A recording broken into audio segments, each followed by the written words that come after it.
You can tell because they scatter the flock. Look here in John 10. Now, there's another name which is connected with scorpions. There's another name that false teachers are called. They're called wolves. Wolves. Now look here in John 10. John 10, and this is the story of the Good Shepherd. Jesus says, verse 6, this parable spake Jesus unto them, but they understood not what things they were which he spake unto them. Then Jesus said unto them, verily, verily, I say unto you, I am the door of the sheep. All that ever came before me are thieves and robbers. Anyone who came presenting himself as me is a thief and a robber, but the sheep did not hear them. I am the door. By me if any man shall enter in, he shall be saved, and shall go in and out, and find pasture. The thief cometh not but for to steal, to kill, and destroy.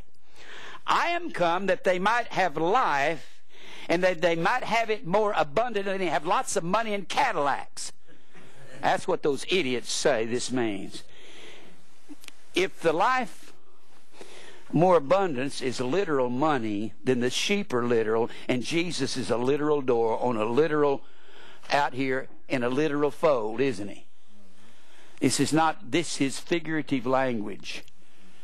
The abundance, if the sheep are real, what is an abundant life to sheep? Green grass. So if this is a literal parable, abundant life is you get to have lots of green grass. That's foolishness to say this is money.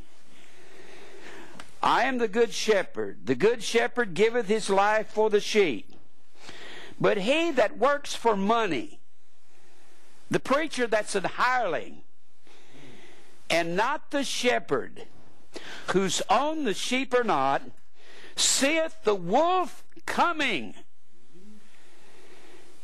and leaveth the sheep, and fleeth, and the wolf catcheth them, and scattereth the sheep. Of course, we all know that word scattereth is that word scorpidzo. It's the verb form of scorpion, so he's connecting scorpions with wolves here, isn't he? Man who works for money allows wolves to come in and devour the flock. And what was it Jesus called false prophets over in the 7th chapter of Matthew? That's what he called them. Remember that? Let's look at it. When you're studying false prophets and false prophecy, you're going to have to go to all of this. Matthew 7.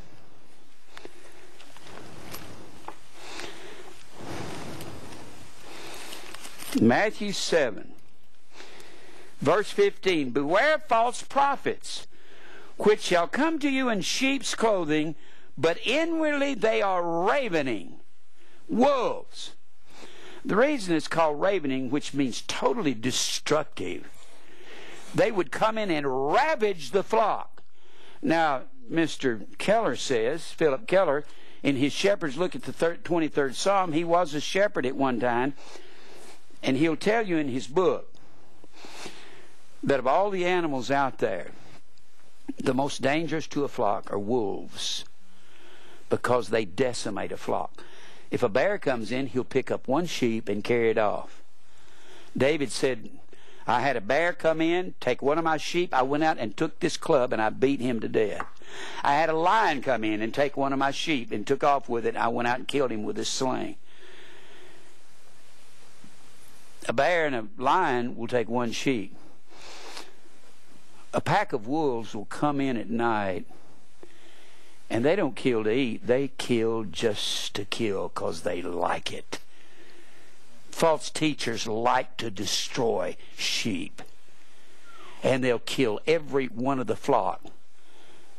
6 or 8 wolves will come in a pack, and they'll kill 100 sheep in a night, and they kill them just to kill them, not to eat. They just like killing sheep. They hate sheep. That's a picture of false teachers. They hate us. They just